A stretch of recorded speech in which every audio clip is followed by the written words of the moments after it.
All right, so welcome, ladies. This is Grown Sexy Sistahs Talk, real conversation for real women about real life. I'm your host, NiseyGail, and today I have something special planned for you.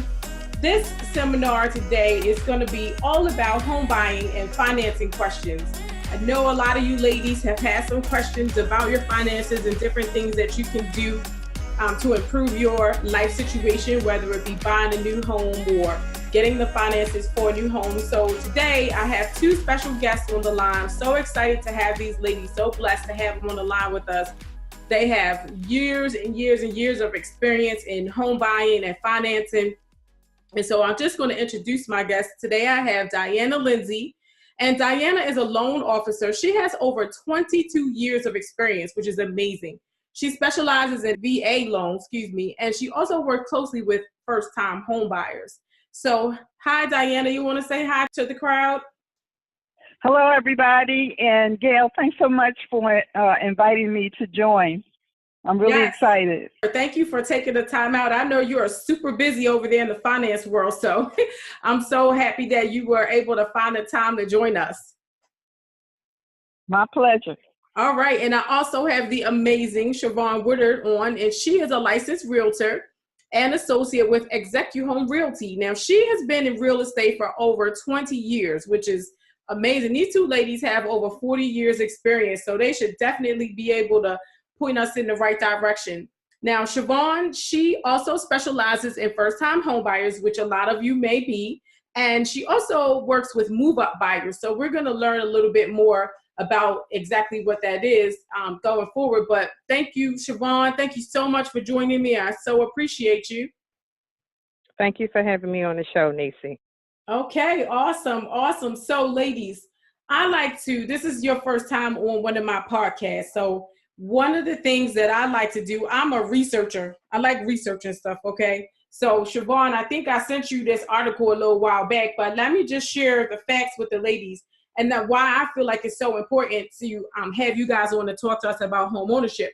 Now, I've been reading some articles, and all the facts point to last year in 2017 and then 2018, which is this year, female home buyership, single women home buyers are at an all-time high right now.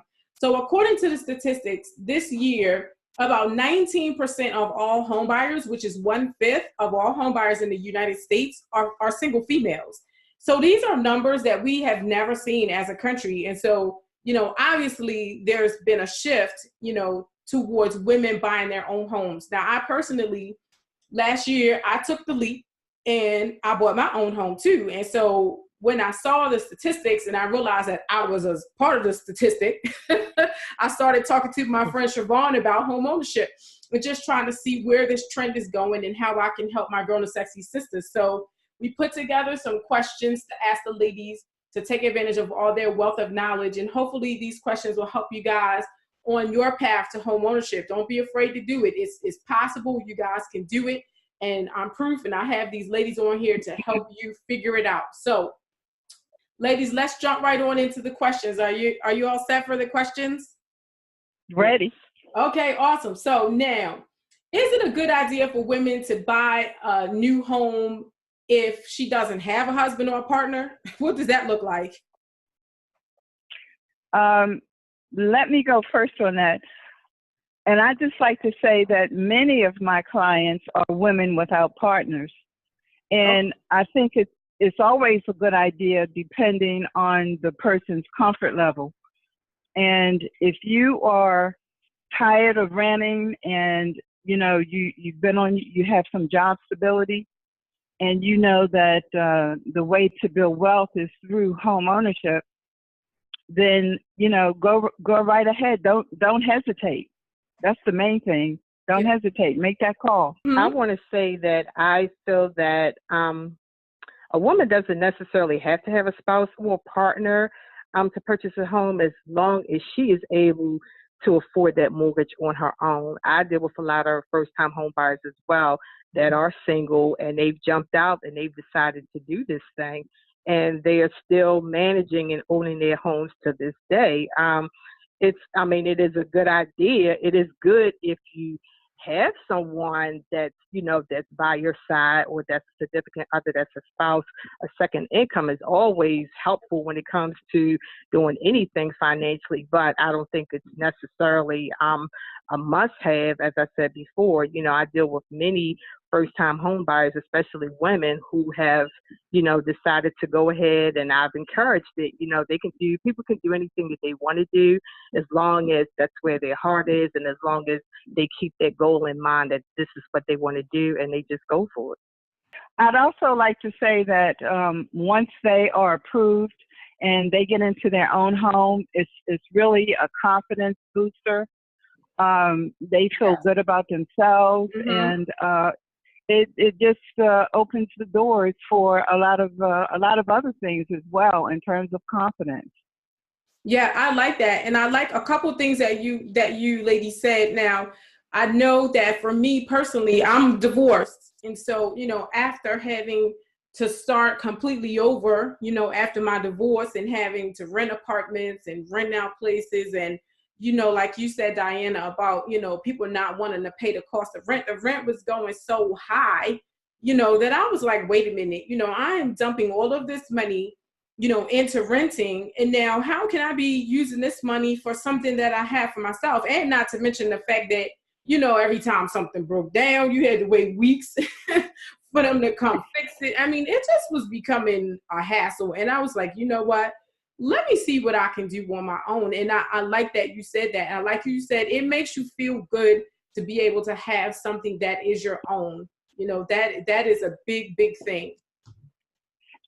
It's really funny that you said that, Gail, because rents are going so high now. A lot of the times you can buy a really nice home for less than you're paying in rent. Yes, ma'am. And that's exactly what happened with me. And I got a yard for my dog. Yeah, there you go. Like, I got space and it costs less than rent. That's amazing. So definitely some good information. So when is the right time for us to consider buying a home? I think that's a personal preference. I think a person can purchase a home at any time. The woman may feel as though she has saved up enough money financially and she's just ready to make that move and become a homeowner. And then too, it depends on the day-to-day living accommodations. If she has a large family, she may feel as though, okay, I'm tired of renting. We need more space. I need more space for my family. So, that's always an option. So I think any time can be a good time as long as you feel as though you have like a safety net where so you're able to make that move financially to purchase a home. Okay. Gail, I think your example is the best example. Mm-hmm. I think mainly when people come to the realization that they're not getting anything for their rent, and they're not moving forward pretty much, buying a house is the best wealth builder. At least, you have some equity coming up in your house. Right.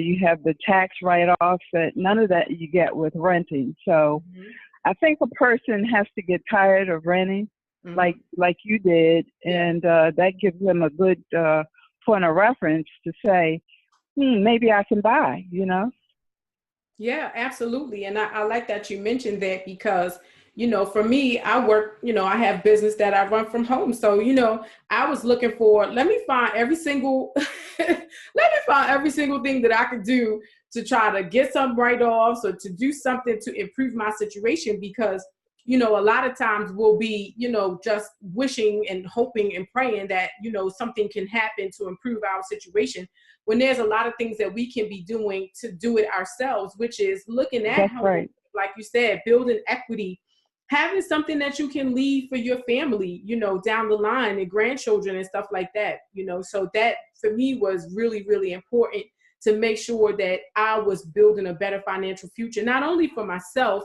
but for my children. Yeah, renting makes the landlord rich. Buying makes you rich. That's right. I like that. That's what I always tell customers. I like that. That's good. That's good stuff. But we got to change our thought process around this stuff because, a lot of times, sometimes we get into that poor broke down mentality, like, oh, woe is me, I'm poor and I'm broke and I can't do anything about it.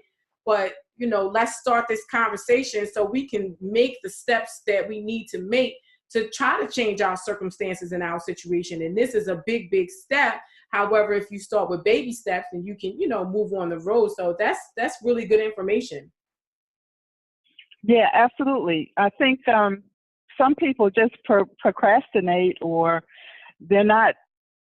This is sort of getting into your next topic. They're unsure about the credit. Yeah. Well, if you're unsure, make the call. Mm-hmm. And if you're not ready now, then, a good lender can position you to be ready maybe 3 months, 6 months, 9 months down the road. Right. And that leads to fear. So yeah, now that you mentioned it, let's talk about that. So do we have to have perfect credit to buy a house? Absolutely not. Okay. Absolutely not. And I think a lot of people think that, but with FHA, which to me is the easiest way to get into a house, it's a program for more marginal buyers, and you don't have to have perfect credit. Mm-hmm. In fact, we can do an FHA loan down to a 580 credit score. Wow. Every case is evaluated on a case-by-case basis, of course. And we have also a down payment assistance program where you only have to have 620 as your credit score to get into that program. Wow. So it's people think that they have to have more than they need, but once you make that call and talk to a lender, they'll explain how the process works, because I think people are, putting a little more into the whole process than they need to. So sounds like you mean making assumptions. Yeah, exactly. Making assumptions that they can't do it, mm-hmm. And a lot of times they can do it. And Sharvon, I'm sure that you've had customers that thought they couldn't, buy a house, and when they go to a lender, all of a sudden the lender tells them you can buy a house. Mm-hmm. These are the people that mm-hmm. are so surprised. Yeah. And these are the people that are so thankful mm-hmm. that they got into a house, and mm-hmm. I love working with them. Absolutely. As a matter of fact, that's where we start. That's the first step that we take. Mm-hmm. Yes, they can chat with me about what it is that they want to do, but before we determine how to move forward, the first thing I do is have my client sit down with a lender, and, we reach out to Diana. Diana usually take an application and, ask them questions as far as how soon they're looking to move, questions like what is their credit score like, things of that nature. And then Diana usually goes in, pull the application and get started and determine, their credit worthiness. Mm-hmm. And then that's how we know how to move forward. I also like to start that process by asking them, what is your comfort level with making a mortgage payment every month? Mm-hmm. And right. Some people think about that. Some people want to go maybe 100 or 200 over what they're paying for rent. Mm-hmm. But ultimately, they have to get into their head, what do I feel comfortable with making as a mortgage payment every month? Mm-hmm. So that's where we start, and that's the comfort level that I try to build into the transaction. Mm-hmm. Now, and I like that. And now one of the things that, sets me apart from most people is that I don't have a lot of filters, and the reason why I'm doing this podcast is so that people who are fearful of doing certain things can understand that it's a mindset change. We need to be frank about these situations and talk about it. Now, that was my disclaimer, okay? So I want to share with the people. One of the things you said is that people make assumptions, right? They come to you, and then they're so grateful because they don't realize that they can be approved for a mortgage. Now, after my divorce, I had to end up filing bankruptcy. Now, that's something a lot of people won't share, but I'm sharing that. And the reason why I share that is because when you are in a position where you have to file bankruptcy and completely start over, you feel like, personally, I don't know about anybody else, but the way that I felt was that my life was over, first of all. I was like, oh my God, my life is over. I'm never going to own another home again. I'm never going to have this. Never, never, never, never, never. That's where my mind was. But then I started doing some research and I started reading about it and I started thinking about the possibilities. Okay. And I started saying to myself, well, what if, what if? Let me do some research and let me see, because when you file bankruptcy, there might be a lot of people who's listening to this who may be on the road to or recovering from bankruptcy. So you automatically think that, okay, well, you read that it says, well, I'm gonna file bankruptcy. You gotta wait 10 years before you can do anything else in your life. Life is completely over for 10 years. Like, forget it. Don't even think about it. Okay. I'm here to say that's not true. Okay. It isn't. It is not true, ladies. That's why I'm sitting in my beautiful little teeny house. It's not true. Okay. So this is some of the stuff that I want to highlight and spotlight. That's why I wanted to talk to you guys about the credit part. It's because figure it out. Let's go out and get the research done and just see. And even if you are in bankruptcy, you're not, far enough out, then going to someone like Diana can help you learn what are the steps that you need to do to be prepared for that. So maybe she might say, okay, well, you need another year and here are all the things that you need to do, but don't automatically assume that your situation is so bad that you can't. I'm glad you brought that up because filing a bankruptcy is actually a new beginning. Right. It draws a imaginary line down your credit report, mm-hmm. and everything in front of that line is new stuff. That's the new you. Yeah. And everything in back of that line, those things are attributable to the bankruptcy. Mm-hmm. So it gives you an opportunity to start off new, and you only have to go 2 years after your bankruptcy has been discharged. So in that time frame, it gives you an opportunity to rebuild your credit, which is what the underwriter likes to see. Exactly. That's good information. And a lot of times this information is not made readily available for us. So that's why I wanted to get you ladies on here to share this stuff. And that's really good information. But I like what you did because you did a lot of research. Yeah. And an informed client is the best client to work with because the more good information they have, the better it is for the whole process. Mm-hmm. Yes. And not only that, working with lenders who actually know the bankruptcy process and the bankruptcy laws. You can do a lot of research, but you really have to have a team of people that knows how to address potential issues that may come up while you're in the process of purchasing this home and dealing with the bankruptcy issues at the same time. So that's definitely important. Okay. Yeah, it's true. Okay. That's good. That's good information. So now what do you ladies think is the top 3 mistakes that women tend to make when they're deciding to purchase their own home? Not budgeting for repairs. Oh, that's a big one. Yeah, that's a good one. That's a good one, Sharvon. Yes. That's a good one. I think basically not having a budget set, period. Yeah. I think it's very important to have a budget set because you're going to, after the process is all done, you have those keys.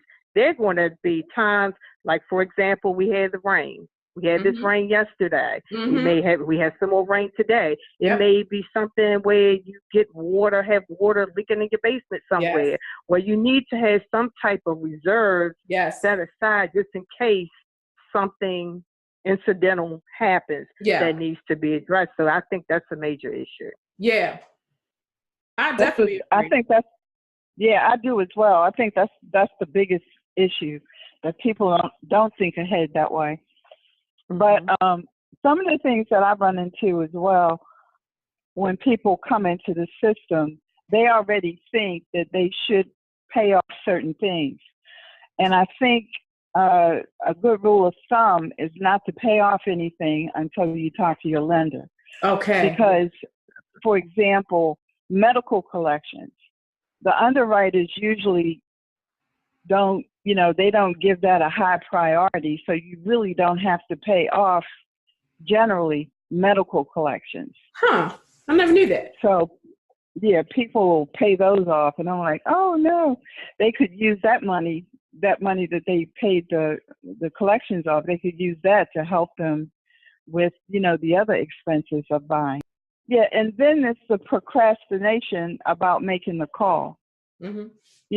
Make the call, because a lot of times you find that people do qualify, although they think they don't qualify. Mm-hmm. So what you're thinking about your whole situation might not even be relevant to the process itself.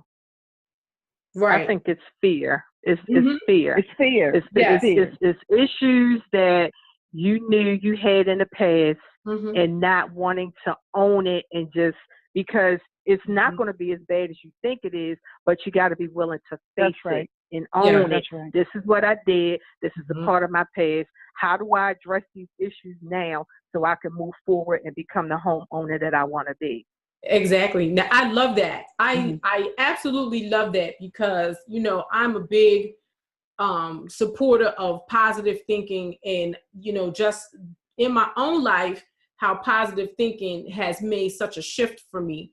And, when you mentioned fear, before you mentioned fear, I was thinking fear. I was like, because, they use that acronym, false evidence appearing real. And it is the fear of, learning what you have done wrong, addressing what you have done wrong, acknowledging what you have done wrong. You've had some bad spending habits. Okay, you made some bad decisions in the past. Let's own up to it, okay? Don't be scared to look at your credit card, statements. Don't be scared to pull up your credit report.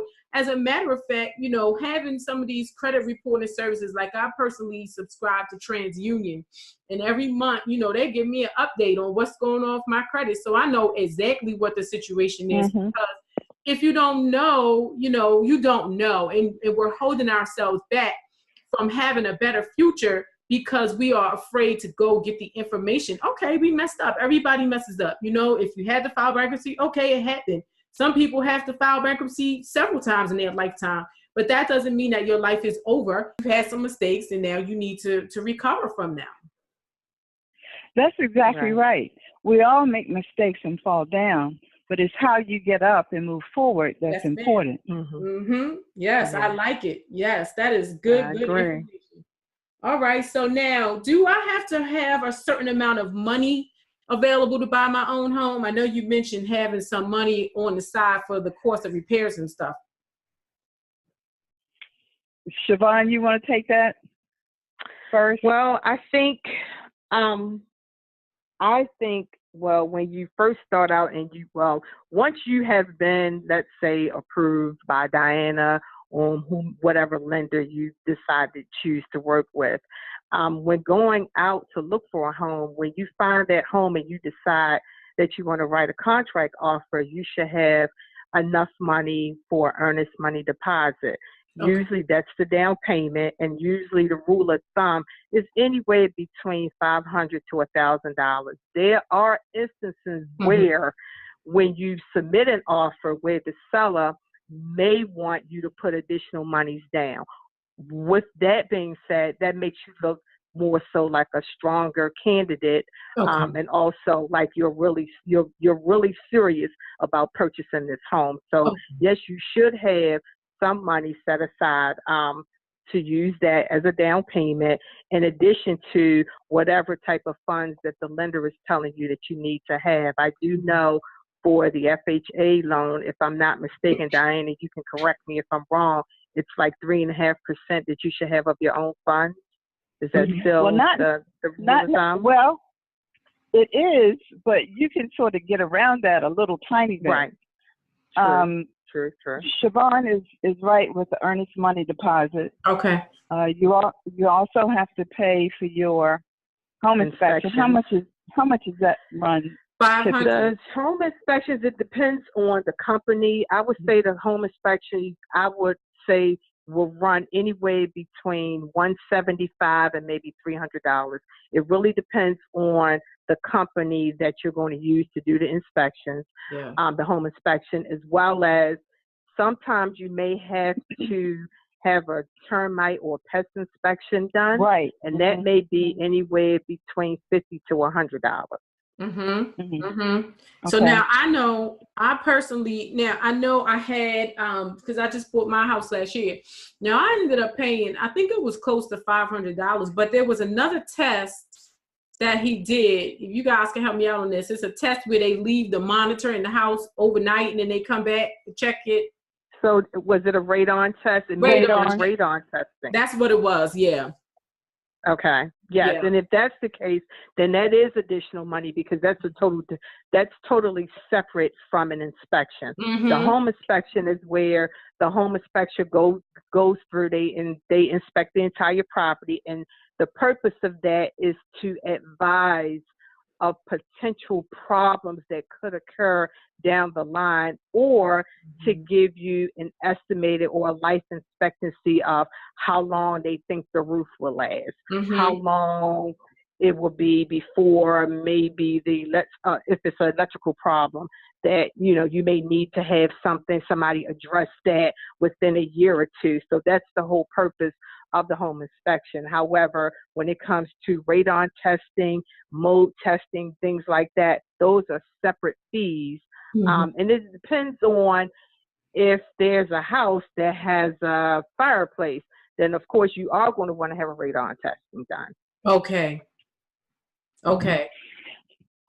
So we're talking about these fees up front. So typically what you're saying, Sharvon, plus the appraisal fee, we ask for that up front as well. So you're looking at up front, you're looking at about $1,800. Okay. And the appraisal fees are different depending on whatever lender that you're working with. Am I correct? Right. Because don't they start at maybe between $400 and $500? I think. Yeah. Or maybe more. Yeah. Okay. Okay. So somewhere in the neighborhood of $1,800 up front will cover you for all the upfront fees. But in terms of putting the deal together, what Sharvon does up front is researches that property. So she'll know how long that property's been on the market, and the longer that property's been on the market, Sharvon, correct me if I'm wrong here. Typically, the seller will give about 3% of the sales price. Typically, yes. The longer the property's on the market, you can definitely use that as a negotiating tool to either ask for seller contribution or ask seller to lower the price of the home.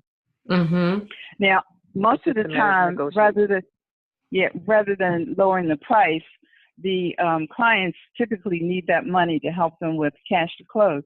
So if Sharvon can get 3% from the seller, and we have a special program, and I'm so excited about it. It's called the House to Home program, and it gives 4% of the loan amount, which is more than the seller gives. Wow! So that is a great help, and that goes to cover some of the 3.5%. Right. So when you actually tally up the funds, once you pay that upfront cost, those upfront costs will go to decrease the amount that you have to come to the table with.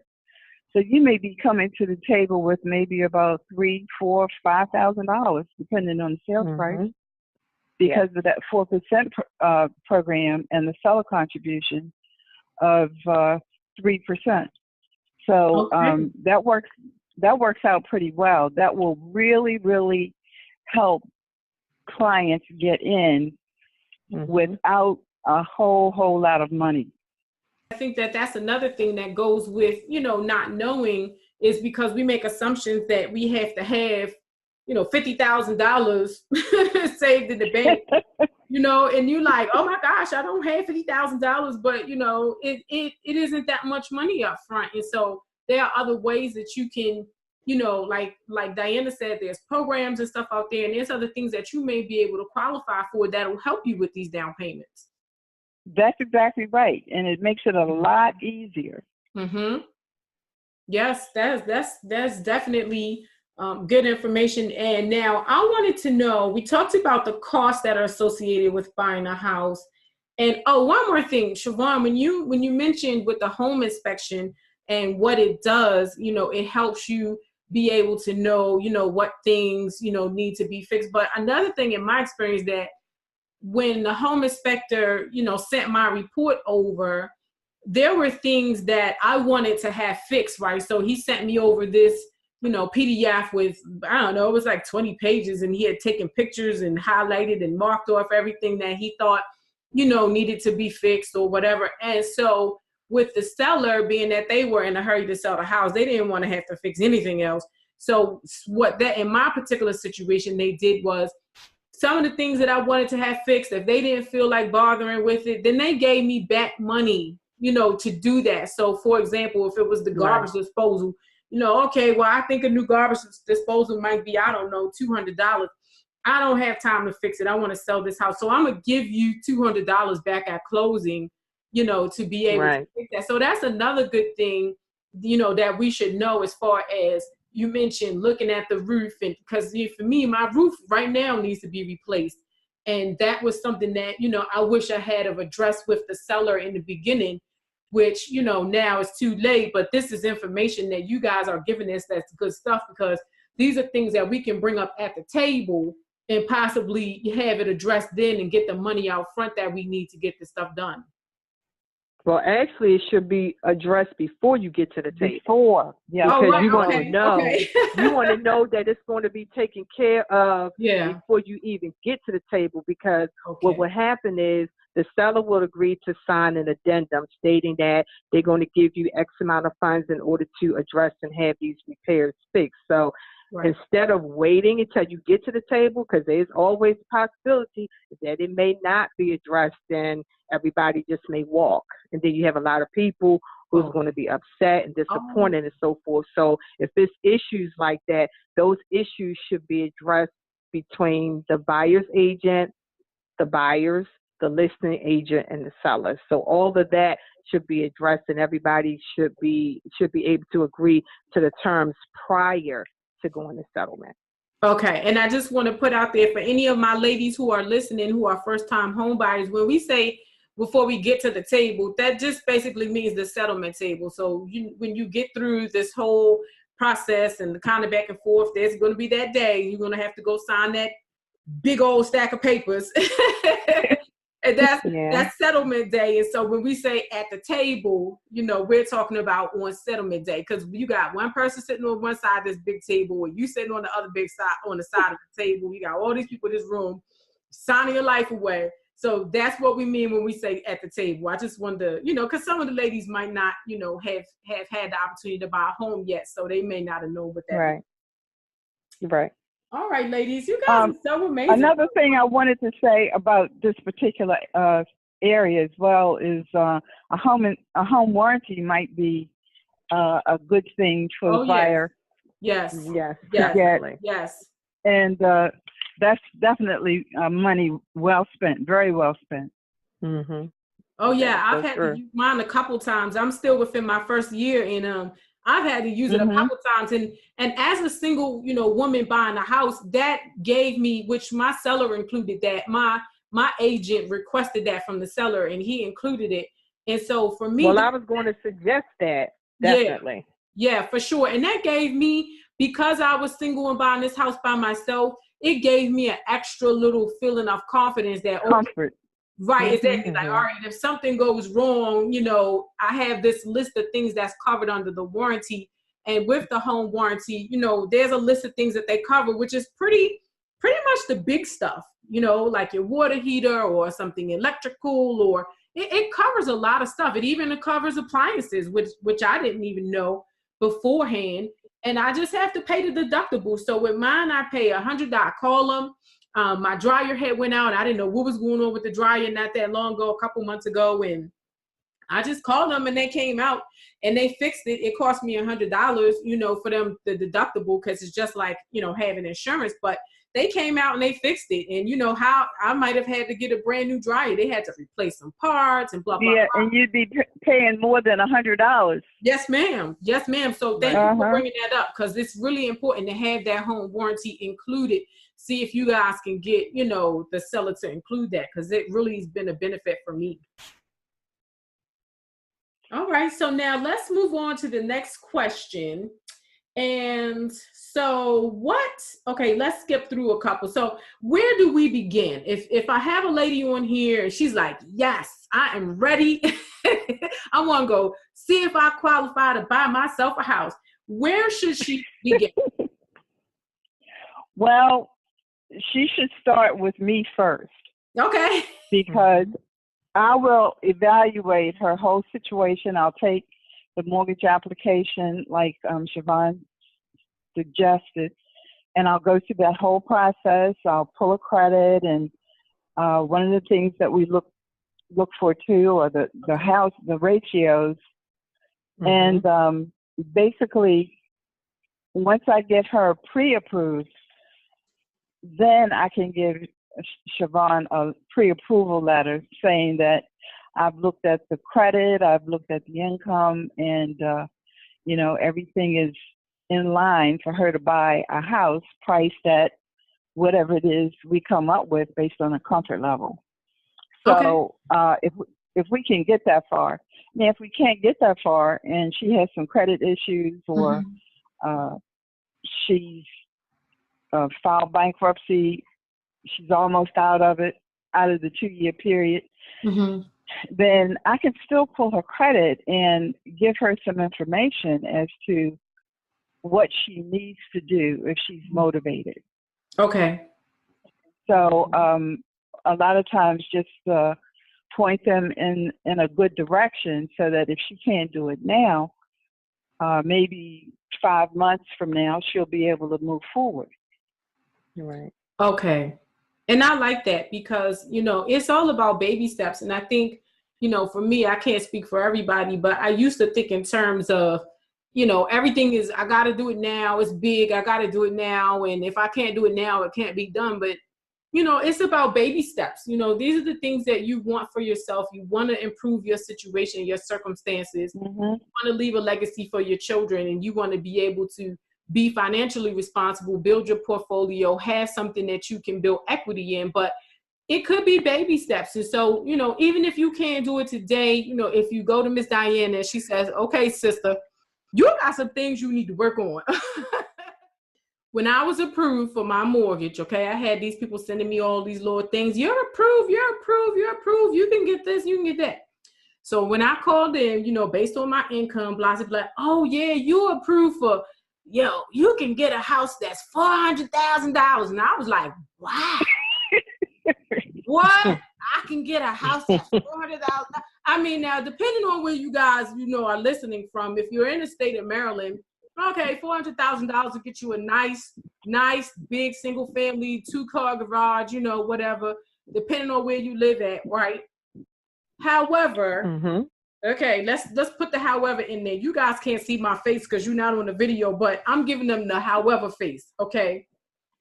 Bring that back, all right? Just because these people tell you you would approve for ABC, XYZ, don't go out there shopping for a $500,000 house because they told you that's what you can get. We touched on that. Be realistic about your finances. What are you going to be comfortable with? If you was to lose your job next week or 2 weeks after you get the house, are you still going to be able to pay that mortgage payment? Don't go out here getting no $4,000 a month payment because, oh girl, look at my house. It's ABC. No, take a step back from that. Okay, take a step back from that. Now, I personally, when I was married, I had a nice big new construction, fabulous house. Everything was big and beautiful and everything. And I lost all of that stuff in the divorce. And so now when I came into it, I'm like thinking, wow, I can get blah, blah, and I'm having this big house like I had before. And no, one of the things I learned since I've been on this journey of transforming myself into a new person and having new thoughts is that I need to live within my means. I have a very good friend that talked to me for years and years about live within your means. Stop trying to, impress the Joneses, trying to be the Joneses, impressing everybody because you got a big house, you got this. You don't need all of that stuff. You single, you don't need that stuff, okay? I'm just telling you. Get something that you can afford. Get something like Miss Diana said, some people look to go 100 or 200 underneath of what their rent was. Get something that you're comfortable with. You don't want to, I know that the term is out there being house poor, house broke, right? Mm-hmm. You don't want to be house broke or house poor. You still going to want to maybe take a trip here and there. You're going to want to have some money in the bank for any emergencies that come up. Don't get a mortgage that you can't afford because you think it is ABC, XYZ, okay? If you're single, you need a house that's big enough for you. If you have children, make sure you have some space for your children. But you don't need this big, fabulous house. Because really, to me, that is my personal opinion, but this is my podcast, so I get to give my personal opinion, right? That's the best part of it. My personal opinion is the money that you're wasting on a house that you can't afford, you could be putting that in a savings, okay? So you getting a house that's $2,000 or $2,500 a month, and you really, really, really can't afford that because the people told you were approved for that. That difference in the $500 that you can get a smaller house, you can be putting that in a savings account. You can be putting it in a it's a college savings. I can't think of the name of it right now, but you could be putting that in the college savings for the kids. So let's think smart about this. Let's get just what we need. A nice roof over our head, something that we can build equity in. We want to make sure that it's in a nice, safe neighborhood. Do your research. You can, some of these apps that they have, I know is Zillow, and I can't think of the name of the other app that I was using, but they'll actually show you the crime statistics in the neighborhoods and stuff like that. Those are things that's really important. So do you guys get ladies asking you about like the crime in the neighborhood and is it safe and stuff like that? Gail, I want to address. Part, I could go ahead, Diana. No, you go ahead. For the most part, I would say when I'm working with clients, in order for them to determine if a neighborhood is safe, I generally tell them to go and just scout the neighborhood certain times of the day. Mm-hmm. Look at the neighborhood in the morning. Yeah. Look at the neighborhood in the afternoon. Look at the neighborhood at night and see what type of activity that goes on. Yes. If you don't like what you see, then that's not the house for you. Yes. Yeah. That's not the neighborhood for you. Mm-hmm. But I generally tell people to just go and just ride around a few blocks of the neighborhood, and just see what types of activity go on. If you see a lot of kids, then it could be a family-oriented neighborhood where they generally have a whole lot of kids that be out and about and they're playing. But if you see there's activity where people standing on the corners, doing whatever, then, you might want to reconsider, and look someplace else. Yeah, definitely. Gail, you brought up a really good point, because a lot of clients will ask me, well, tell me the most I qualify for. And I always ask the next question. Well, what do you feel comfortable paying for as a monthly mortgage payment? They may have a kid in college or two kids in college. They may have, who knows, a $500, $600 car payment. So, even if they can get that $400,000 house, they're not going to be able to go out for a pizza. House broke. So, I like to be able to shop. If you still like to shop, honey, and you want to go to the little wine festivals and so forth, then don't focus on, okay, I gotta have a $400,000 and $500,000 house because my girl got the same thing, or my girlfriend or my buddy, or we were a group of females and we all got this type of house. No, it's it's how you want to live. That's right. It's your day to day. That's exactly if you want to have some extra funds in your pocket where I could say, you know what, I'm going to take me a trip. Yes. I ain't got to keep up with everybody else. That's not what I'm supposed to do. That's As long as the home that you select is going to provide the needs for you. If you have a family, you and your family, and you're getting the most of it, and you're generating income by the equity in it, then you should be good. You should be good. You want to have dollars in your pocket. You want to be able to just, okay, I just want to do this just because, and I can do this just because I don't have to live paycheck to paycheck. Well, let me pay my mortgage. I mean, you could set up a budget. That's not what I'm saying, not to set up a budget, but okay, I could take this paycheck and I could just pay my mortgage off. Who wouldn't love to do that? Take one paycheck and pay off pay their mortgage, whatever bills that come along with it, and then you got another paycheck during the month where you can do whatever you want. That's right. That's the American dream. That's what you want. Good stuff. Listen, that's good stuff. What you want. That's good stuff, and I'm glad that you brought that up because, for me, I lived on the other side of that, paycheck to paycheck and worrying about, paying the mortgage, stuff like that. And the thing about it is once you get to a place where you realize that you have just overdone it, overextended yourself, you can't do it, you live in paycheck to paycheck, you worried about what's going to happen next. Once you get to that place, you don't ever want to go back there again. So for me, I was like, okay, Mr. Capital One, I feel you what you saying that I can afford, but let me tell you what I'm going to do. I'm going to settle for a house that's half of what you telling me that I can get, so that if it goes down, I can still afford it. Now, right now, I love this, and we're going to wrap it up in a little bit, but this is how things work in the universe. Now, not even a year after I bought my house, I'm injured, I'm on disability, okay? I'm not even working now. I'm just getting disability from my job right now. So let's imagine what would have happened if your girl had got that big house that the man told her she could afford last year on that salary because you never know, right? Your salary that you getting right here when you getting approved for your house, it may not be the same as your salary next year or the year after that. You don't know. That's right.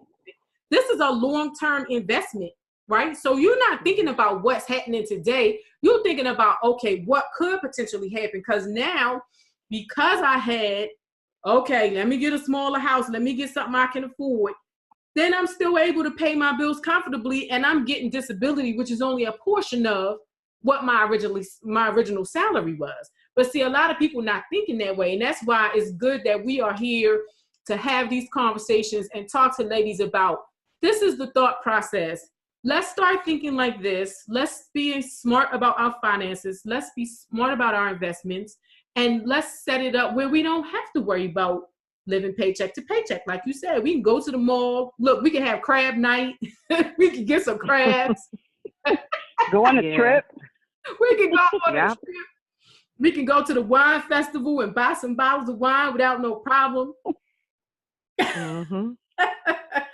All right, ladies. So last question now. Are there any other tips that you can give us about home buying and financing that we didn't already discuss? You guys gave us a lot of jewels, and I'm so thankful that you blessed us with that. But any other tips? I don't know, Diana, what you think? I'm trying to think. I know we did touch on a lot. Yeah. Well, I think the biggest thing is not to be afraid. Don't let the fear consume you, especially if you're a single mom with a couple of kids. You're living on your own and paying rent. You have a stable job. You might have some credit blemishes. Don't let that stop you from making the inquiry, because you have to know where you are now to get to where you want to be. And I think that's important. That's right. And there's a lot of programs out there, that are available for people. I know NACA is one of them. I don't know if you guys have personally worked with NACA, but I know that NACA, I've known people who've gone through NACA and they went through the program, they got their little certificate, and they, were giving money towards a down payment. I know personally, I went to my 401k company and talked to them about what options. I got a 401k what options do I have there that I could use some money out of that for a down payment for a house? So it's all about thinking outside the box to get exactly what you want. Don't be afraid. Like Ms. Diana said, don't be afraid to just go find out. Knowledge is power, and it's free. You can just Google some of this stuff. We can talk to Ms. Diana. That's exactly right. Right, we could talk to Ms. Diana. Even when they come to me, Gail, it's free. I don't charge anything for my services. Oh, really? More than happy to help. Consultation. Right. And I think the most important thing is you don't know until you try. That's right. That's the first step. I agree with that. You have no idea until you try. You can't base it on fear. Well, I don't think I can. You won't know until you make that first step. That's right. And you don't have to wait. I was looking at an article here and it said, drop the spouse and get the house or something like that. I was like, Lord. But, women, we are single at higher rates than we ever have been. Some of us have never been married based on the situation. 50% of us have been married and are divorced. And so you can't wait. Okay, we all want to be in a good relationship. Not we all, but many, many women want to be in a good relationship, and they're waiting for a man to come in the midst of the night and shining armor to come and save them. And okay, that may or may not happen. However, don't use that as an excuse to not get what you need, because real talk, many of the men that's out here right now, they want a responsible woman, okay? They want a woman who's independent, who has shown that she can do things on her own, who is financially responsible. Any good man that's out there, he's going to want a woman who is financially responsible, because if you get in a relationship with him and you end up getting married, you bringing your stuff and he bringing his stuff, and nobody don't want nobody who coming in broke down, don't have nothing, always crying about it. They want somebody who is going to say, hey, I'm an independent woman. I got this thing going. You can contribute to my life, but you're not waiting for the man to do it for you. So this is why we're having a conversation. Make sure you look at their credit before you hook up. Honey, say that again. Say that again, Diana. Make sure you know where the credit is before you hook up. I think Miss Diana, look, I think we're going to have to do a whole nother podcast just on that. I was just getting ready to say that's a whole different podcast. Woo, that's a whole different. It's a lot that comes from that. Yes, ma'am. Look, because if you want to buy a house and that other person doesn't have your same ideas or aspirations, I mean, don't step back on what you want to do. Right. Don't step back on your dream. Yeah. Absolutely. So this is some great information. I love you ladies for taking the time out to bless us with these jewels. You guys have over 40 years experience in this, and I thank you so much. Now tell the ladies, where can they find you for more help, or if they have questions based on the stuff that you guys share with us today? My company is Land Home Financial Services. We're located in Pikesville. And you can call me on 410-504-6654. Let me say that again, 410-504-6654. Again, my name is Diana Lindsay, Lindsay, and I'll be more than happy to take a look at your situation, and Sharvon and I can get you in a good position to buy. I like it. Okay, my company is Execuhome Realty. We're located in Pikesville, Maryland. My direct number is 410-371-8444, or you can reach me by email at sharvonwoodard@gmail.com, and that's spelled SharvonWoodard@gmail.com. Again, 410-371-8444. I'm available to speak with you, whether it's by phone or through email at any time. Okay, awesome. Now, Miss Diana, did you want to share email address? Yeah, let me give my email out as well. Sometimes people are reluctant to call. Yes, ma'am. My email is Diana, Diana .Lindsay, LIND, S as in Sam, AY, at